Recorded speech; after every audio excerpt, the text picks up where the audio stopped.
C'est l'histoire d'un homme qui s'appelle Geppetto. Il n'a pas d'enfant et il veut en avoir un. Un jour, il fabrique une marionnette en bois et l'appelle Pinocchio. Dès qu'il finit de la fabriquer, la marionnette devient vivante et s'enfuit en courant.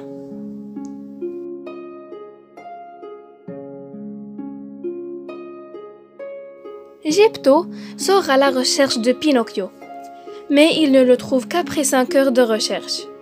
Quand il lui demande de rentrer à la maison, Pinocchio commence à crier bien fort. Un agent vient arrêter Geppetto et l'emprisonne pour avoir brutalisé un enfant.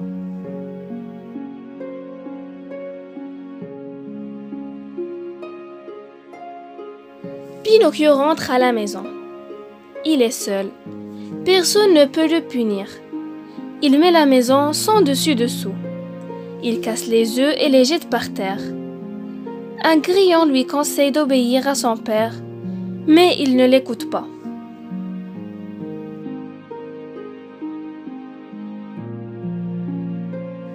Quand Geppetto sort de prison, il demande à Pinocchio de sortir jouer avec les autres enfants.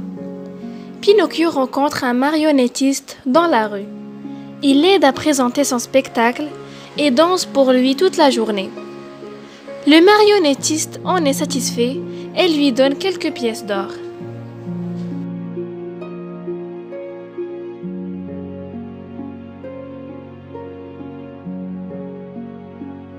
En rentrant, Pinocchio rencontre un chat et un renard qui lui volent toutes ses pièces.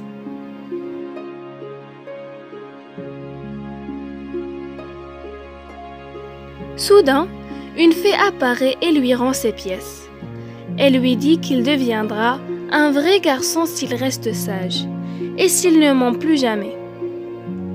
Pinocchio rencontre ensuite de vilains garçons et recommence à s'amuser avec eux, oubliant les belles paroles de la fée.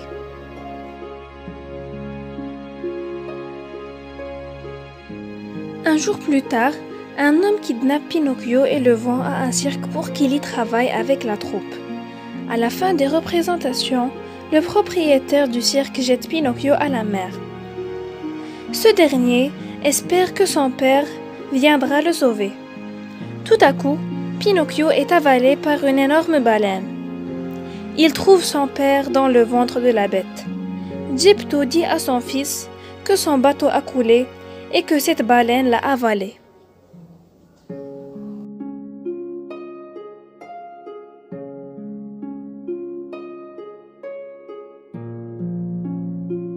Pinocchio embrasse son papa.